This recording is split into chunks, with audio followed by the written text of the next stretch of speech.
these shorthand terms: thinking, being, becoming, acting, thinking and being. Thinking for Bavinck here stands for uh, the intellectual life of the human subject. Mm-hmm. That's what he means.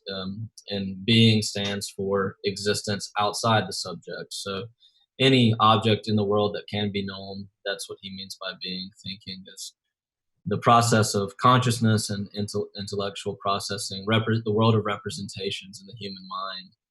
And so these little shorthand phrases have a ton of baggage attached to them.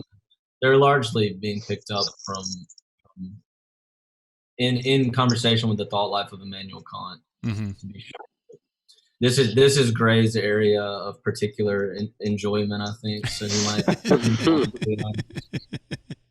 Oh man, I love that you said that with such glee, Corey. So something toward me. Definitely, I think so. The particularities of Bavinck's argumentation here is he's always going to posit Christianity as the more holistic alternative to two options. And with respect to the first chapter on epistemology, he's going to argue that Christianity is the holistic alternative to rationalism and empiricism. And he argues that, ironically, both rationalism and empiricism can't bridge the subject-object distinction, right? So this is in page 32. I'm not going to read it, and people could read it for themselves. But page 32, he says that in empiricism, you're always going to distinguish between the representations that you get from the impressions from the outside and the thing in itself. And so you're actually getting an ever greater gap between the image or the idea of the thing and the thing itself, even though the impression from the thing outside creates the idea within us. And rationalism, on the other hand, tries to move from the mind to reality and say, if I have these ideas, I need to project them onto reality in some way. But both can't actually secure an equal ultimacy, if I could put it that way, or a equilibrium, or an equipoisity. Man, it's like all 11:15 p.m. here. I'm trying to articulate my words well. But an equal place for both subject and object, and hold them both together in intention and yet still connected, distinct but connected, unity but diversity, right? And so he tries to show that both of these movements in modern thought can actually bridge that gap. And Bavinck ultimately says that the only way we can bridge that gap is that we have to presuppose the knowability of the external world, of course. But interestingly enough, and this is why I argue that he's not a common sense realist, on page 40, at the top of it, again, I'm not going to read it, he says that the knowability of the external world is of such a great presupposition that you have to justify it. So he says that both empiricism and rationalism can't purchase the knowability of the external world. We have to believe in the knowability of the external world, but we can't just posit the knowability. We have to actually provide some justification for it, some reasons to believe that we can believe in the externality of the world and that it's accessible to us.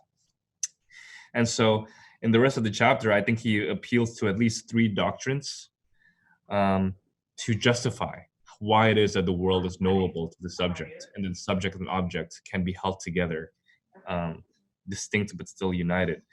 And the three, I think, doctrines that he refers to would be the doctrine of creation through the Word of God, and that this creation from the Word of God unites diverse things together, precisely because they all stem from the divine ideas in God.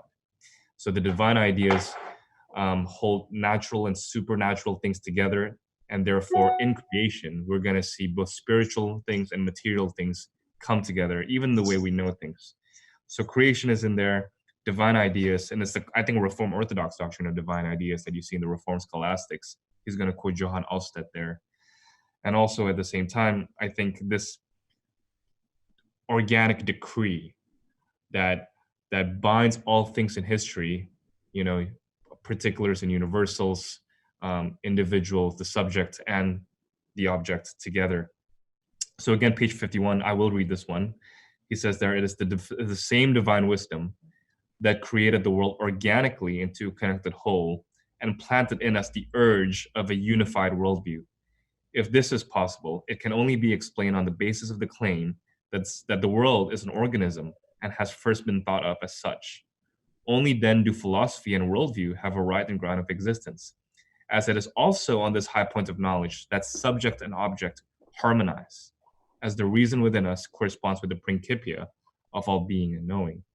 So he's saying, why do the ideas in our minds, which are different from physical things outside, correspond? Well, because they're both partaking in this organic universe, Right. ordained by triune God, patterned after the archetypal divine ideas in God. And, Those are, I think, in other words, that's a gift of common grace as well. Mm-hmm. That's fine. So.